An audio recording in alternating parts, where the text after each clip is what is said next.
கைப்பட்டாலும் குற்றம், கால்பட்டாலும் குற்றம். இசைவாணி புதிதாக திருமணமாகி பல கனவுகளுடன் புகுந்த வீட்டிற்கு சென்றார். புகுந்த வீட்டில் அனைவரும் அன்போடு பழகினார்கள். புகுந்த வீட்டில் இவ்வளவு அரவணைப்பு இருக்கிறதே என்று மிகுந்த மகிழ்ச்சி அடைந்தாள். இவையெல்லாம் சில காலம் என்று இசைவாணிக்கு தெரியவில்லை. மாதங்கள் பல கடந்தன. மாமியாரின் உண்மை முகம் தெரிய ஆரம்பித்தது. இசைவாணி காலையிலே எழுந்து வீட்டு வேலைகளை எல்லாம் செய்துவிட்டு அலுவலகம் சென்று விடுவாள். காலையில் எழும்போதே பிரச்சனை தொடங்கிவிடும். தாமதமாக எழுந்திருக்கிறாய், பாத்திரங்கள் கழுவினால் பாத்திரம் கழுவு, சத்தம் கேட்காமல் கழுவு என்று மாமியார் சண்டை செய்வாள்.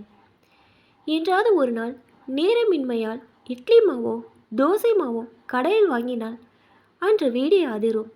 மன அமைதிக்காக சிறிது நேரம் தொலைக்காட்சி பார்த்தால் கூட ஆம்பளைங்க தொலைக்காட்சி பார்த்து கொண்டு இருக்கிறார்கள், பொண்ணுங்களுக்கு இங்கே என்ன வேலை என்பாள். சமைப்பது துவைப்பது அனைத்திலும் குறை கண்டுபிடித்து சண்டை செய்வார் மாமியார். இசைவாணி மிகவும் பொறுமையாக போவாள். கைப்பட்டாலும் குற்றம், கால் பட்டாலும் குற்றம் என்பது போல் நடத்தப்பட்டாள். உடல்நிலை சரியில்லாத நேரத்திலும் இசைவாணியை அனைத்து வேலைகளையும் செய்வாள். கோடை விடுமுறையில் இசைவாணியின் நாத்தனார் பிறந்த வீட்டுக்கு வந்தாள். இசைவாணி நாத்தனாரை அன்போடு வரவேற்றாள். மாமியாருக்கு தக்க பாடம் புகுட்ட இதுதான் சரியான நேரம் என்று முடிவு செய்தாள் இசைவாணி. அதிகாலையிலே எழுந்து தேநீர் தயாரித்து நாத்தனார் அறைக்கு கொண்டு சென்றாள். நாத்தனார் உறங்கி கொண்டிருந்தாள்.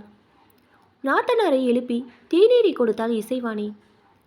6 மணிக்கு மேல் உறங்காதீங்க, அத்தைக்கு பிடிக்காது என்று மாமியார் காதில் விழும்படி கூறினாள் இசைவாணி. காலை உணவு தயாரிக்க இசைவாணி தயாரானாள். நாத்தனாரோ, அண்ணி எனக்கு உணவு வேண்டாம், நான் உணவகத்தில் சொல்லியிருக்கிறேன் வரும் என்றாள். வெளியில் வாங்கினால் அத்தைக்கு பிடிக்காது என்றாள் இசைவாணி. மாலை வேளையில் நாத்தனார் தொலைக்காட்சி பார்த்து கொண்டிருந்தாள். இசைவாணி நாத்தனாரிடம் சென்று, பெண்கள் ஆண்கள் இருக்க இடத்தில் தொலைக்காட்சி பார்க்கக்கூடாது, வாருங்கள் அறையில் சென்று பேசிக்கொண்டிருப்போம் என்றாள். நாத்தனார் இசைவாணியை பார்த்து கத்தினாள். நான் எது செய்தாலும் தவறு தவறு என்கிறீர்கள் என்று சண்டை போட்டாள். ஐயோ, நான் நீங்கள் செய்வதை குறை கூறவில்லை. நான் இந்த வீட்டிற்கு திருமணமாகி வரும்போது அத்தை என்னிடம் குடும்ப பெண் என்றால் இப்படிதான் இருக்க வேணும், நம்ம குடும்ப கௌரவத்தை பெண்கள் தான் காப்பாற்ற வேண்டும் என்று கூறினார்கள்.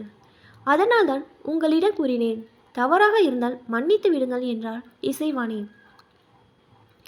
சிறிது நேரம் கழித்து இசைவாணியிடம் நாத்தனார் சேர்ந்து, அண்ணி நான் சொன்ன யோசனை எப்படி?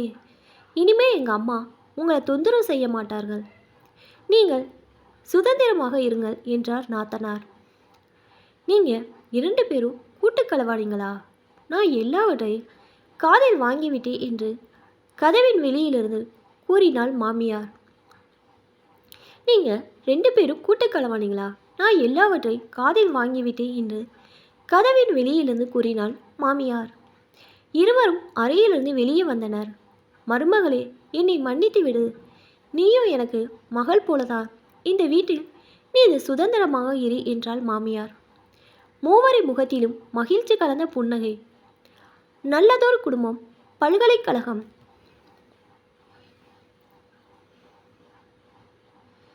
என்னோட சேனல் இப்போ தான் ஃபஸ்ட் டைம் பார்க்குறீங்கன்னா சப்ஸ்கிரைப் பண்ணிக்கோங்க, பக்கத்தில் இருக்க பெல் ஐக்கானை ப்ரெஸ் பண்ணிக்கோங்க.